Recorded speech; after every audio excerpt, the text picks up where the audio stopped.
আজকের এই ভিডিওতে আমরা এই ছোট্ট টয় মোটরটি খুলে দেখব এবং এর আরপিএম বাড়ানোর চেষ্টা করব, কারণ এর আরপিএম অনেক কম। প্রথমে পেছনের লাল ক্যাপটি একটি স্ক্রুড্রাইভার দিয়ে খুলে ফেলবো এবং ভিতরের আর্মেচারটি বের করে নিব। এরপর ইনসুলেটেড কপার এর ওয়াইন্ডিং যতক্ষণে আমি খুলতেছি ততক্ষণে যারা ইতিমধ্যে সাবস্ক্রাইব করেছেন আপনাদেরকে অনেক ধন্যবাদ, আর যারা এখনো করেননি তারা এখনই সাবস্ক্রাইব করে ফেলুন। ওয়াইন্ডিং খোলার পর দেখতে পেলাম এর মধ্যে একটি ছোট্ট আর্মেচার আর অল্প কিছু কপার তার রয়েছে। এরপর আমি নিয়ে নেব 28 SWG কপার ওয়্যার এবং আর্মেচারের প্রতিটি পোলে একই দিকে 10 টার্ন করে ওয়াইন্ডিং করে দেব।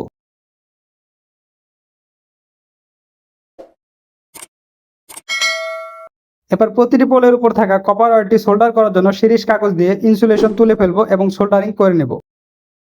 এরপর আর্মেচারটি আগের জায়গায় বসিয়ে দিব এবং পিছনের ক্যাপটিও ভালোভাবে টাইট করে দিব। এখন যখন আমি পাওয়ার সাপ্লাই দিচ্ছি মোটরটি আগের থেকে অনেক বেশি গতিতে ঘুরছে, তবে সমস্যা হচ্ছে মোটরটি অতিরিক্ত গরম হয়ে যাচ্ছে, কারণ এর ভেতরে রয়েছে ছোট্ট একটি আর্মেচার আর অল্প কিছু ম্যাগনেট। তাই মনে হচ্ছে এর পাওয়ার বাড়ানো উচিত না।